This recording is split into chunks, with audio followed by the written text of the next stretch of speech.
Olá, meu nome é Thiago, eu tenho 35 anos, eu trabalho em uma empresa que faz jogos mobile para tablet e celular e eu sou formado como programador. Apesar de sempre gostar e estar no mundo de exatas, eu também sempre gostei de arte, de desenhar, de trabalhos manuais, de design e fazer modelagem também. Em 2020 eu participei do Projeto Fênix e eu fiquei muito surpreso quando eu descobri que eu tinha ganhado o primeiro lugar pela avaliação dos professores. Com certeza foi o maior acontecimento para mim do ano passado. E ser reconhecido por gente tão incrível foi maravilhoso, e eu realmente estou muito grato de verdade.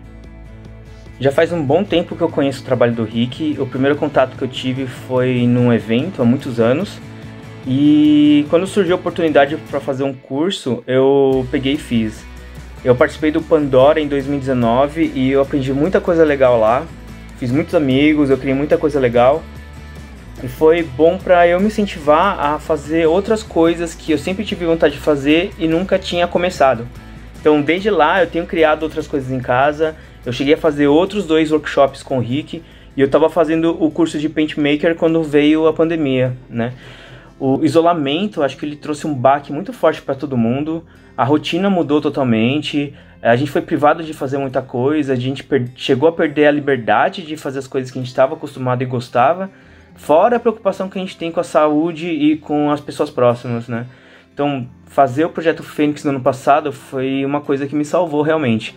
Ela foi muito boa porque trouxe um incentivo para eu continuar criando, para eu me desligar um pouquinho do que estava acontecendo com tudo, né? Com o caos todo, e para ter um break disso e eu poder até me reconectar comigo mesmo. O Projeto Fênix trouxe propostas para a gente sair da zona de conforto. Todas elas foram muito difíceis e eu precisei, como todo mundo, me dedicar bastante, me organizar para conseguir concluir, né? Foi muito desafiador. Mas da mesma forma foi muito gratificante quando a gente conseguia terminar e conseguia entregar e ver todo o resultado daquilo que a gente conseguiu fazer. Nesse projeto a gente aprendeu muita coisa legal, a gente conseguiu se reconectar, a gente conheceu novas pessoas, novos talentos, novos artistas, novos amigos e a gente descobriu até coisas que a gente nem era capaz de fazer. Ajudou bastante realmente para ocupar a cabeça e para manter a gente são psicologicamente naquele momento tão difícil, né? As lives foram uma das coisas também mais legais que aconteceram. A gente esperava ansiosamente assim para aprender coisas novas, assim, e o Rick sempre trazia uma coisa interessante para a gente aprender. Fora a expectativa para saber sempre qual era o próximo desafio, né? E também a gente aproveitava muito para conversar com todo mundo pelo chat e trocar várias experiências. Isso também aconteceu bastante pelo grupo de WhatsApp, que foi super legal e inclusive ele está ativo até hoje. Então foi muito legal para ter tido a chance de conhecer todo mundo e manter esses contatos aí, aprender coisas diferentes com um pouquinho de cada um.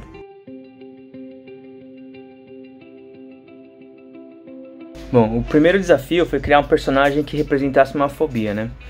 Eu imaginei que a melhor forma de representar isso de maneira fiel é se eu tentasse utilizar alguma coisa da minha própria experiência. Então eu tentei usar um medo meu pessoal, que é o medo de ficar cego. Dentro da minha família existe um histórico de diabetes, inclusive eu sou portador de diabetes tipo 2, né? E eu tive uma tia que ela perdeu a visão por conta da diabetes, né? Isso me marcou muito. Então eu acabei escolhendo essa fobia porque isso era alguma coisa mais próxima do que eu tinha de experiência. Aí a maneira que eu fiz, assim, eu pesquisei bastante sobre as doenças, né, que causam cegueira, histórias ou condições de quem já perdeu a visão, para poder ajudar a compor esse personagem. Optei por criar uma criatura que não tem olhos e que ela passa a roubar os olhos dos outros por conta disso. Eu criei toda uma história, né, uma lenda para ajudar a criar esse personagem. No fim, ele ficou com o aspecto de uma criatura obesa, que esse é um dos principais fatores, assim, dos mais comuns que levam a diabetes tipo 2, né? Esse personagem, essa criatura, ela tem vários olhos grudados no corpo, né? Então ela acaba roubando os olhos das pessoas que são vítimas dela, cegando essas pessoas e colocando os olhos no corpo dela. Eu pensei assim, como que ia ser interessante e legal se eu conseguisse passar essa sensação de encontrar essa criatura e se eu conseguisse passar um pouquinho desse sentimento, desse medo para algumas pessoas por meio de alguma experiência, né, de uma maneira diferenciada. Sim, eu bolei um aplicativo onde você usa um headset de realidade virtual, Você vê um cenário comum nele e aos poucos você vai vendo uma silhueta dessa criatura e o ambiente que é imersivo vai ficando escuro, vai sumindo a imagem do cenário e você vai sentindo, ouvindo sons e tendo um pouquinho dessa sensação que é perder a visão. No final, assim, eu não tive tempo de criar, é um projeto até um pouco ambicioso, porque tem que fazer toda a criação dos modelos 3Ds e sons e tudo, mas eu fiz um roteiro, um storyboard, para que um dia, quem sabe, eu possa tentar ir fazer, né? Então foi uma ideia que eu fiz para uma composição a mais do trabalho que estava sendo sugerido nesse projeto.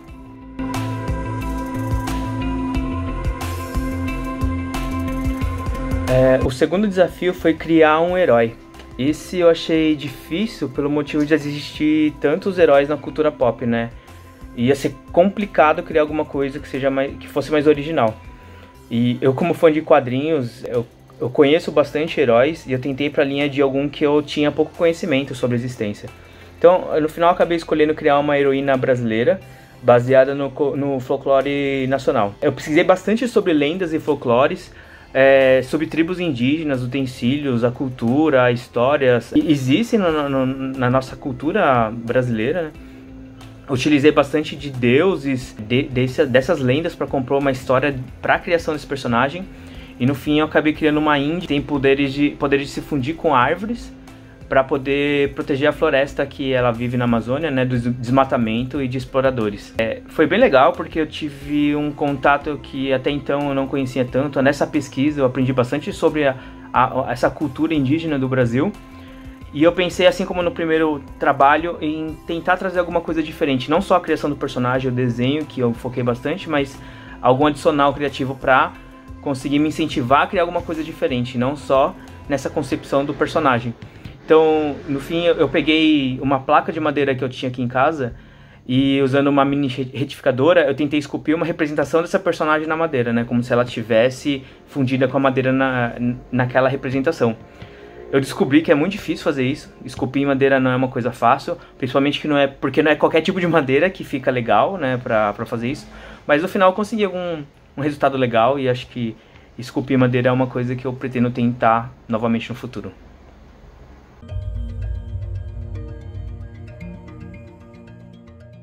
O terceiro desafio foi criar um personagem a partir de um conto que a Sandy apresentou. Eu li e reli várias vezes esse conto, e toda vez que eu lia, algumas passagens me remetiam muito a alguma coisa muito relacionada com a luz, com reflexos de feixes de luz em água, florestas de iluminação, parecido com o do filme do Avatar. Aí eu lembrei de um tipo de arte que eu sempre admirei muito e que um dia eu queria tentar fazer, que são os Papercut Lightbox.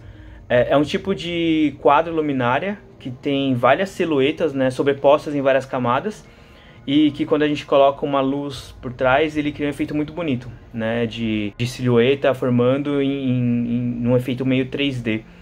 Eu acabei criando personagens baseados bastante nos sentimentos e emoções que a história me passou, né, que esse conto acabou me passando, mas eu fiz isso pensando em fazer o quadro. A personagem principal do conto, ela me passou uma sensação muito de transição. Então, na primeira parte da história, ela é apresentada como uma pessoa mais ingênua, mais serena, enquanto que na segunda metade, ela passa mais uma sensação de uma transição para uma personagem mais forte, transformada, mais madura. Então, eu acabei usando algumas referências de outros personagens que têm essa mesma passagem para poder me inspirar. Então, alguns exemplos que eu tenho é a Chihiro, do filme da Viagem de Chihiro, ou a Eleven do Stranger Things. Então eu acabei criando um personagem que é uma menina adolescente com algumas características físicas semelhantes. A outra criatura eu me baseei em algo mais angelical, com asas grandes e pelos fofinhos, né, que passasse uma impressão de imponência, assim, bem forte, mas também de bastante serenidade, né, que fosse como um ser ancião de muito conhecimento. Com os personagens que eu acabei criando, eu tentei fazer um lightbox e foi bastante desafiador. No fim, acho que foi o melhor resultado que eu tive no projeto, porque foi um tipo de arte diferente que eu aprendi e tomei gosto. E, inclusive, já estou fazendo outros, eu estou tentando melhorar alguma técnica de como fazer, estou tentando aprender mais. Já fiz mais 5 depois desse, e a ideia, eu estou com várias ideias para fazer cada vez mais.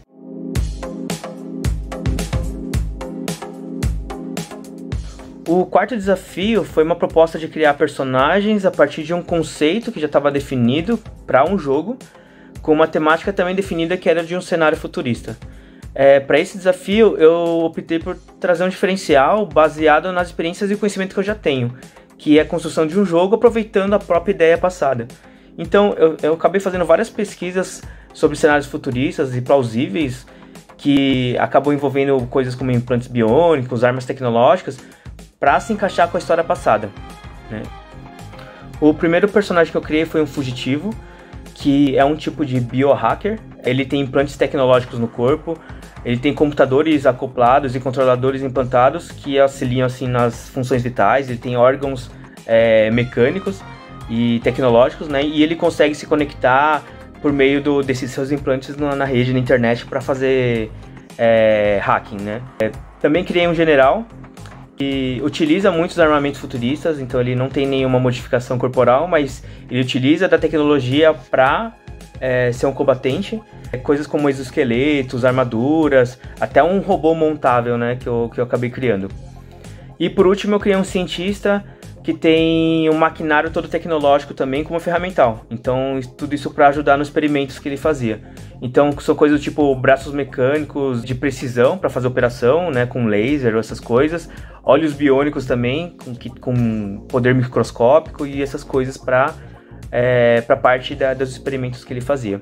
A partir do conceito desses personagens, eu acabei criando uma versão pixel art de cada um deles, com diferentes sprites para fazer uma animação e para poder colocar isso num jogo. Então eu acabei criando um demo de um jogo de plataforma bem do tipo retrô, pixel art, e esse protótipo eu consegui fazer ele tendo uma fase, e ele é bem simples, é mais para apresentar a ideia de como seria a proposta apresentada num jogo, passando a minha leitura do conceito.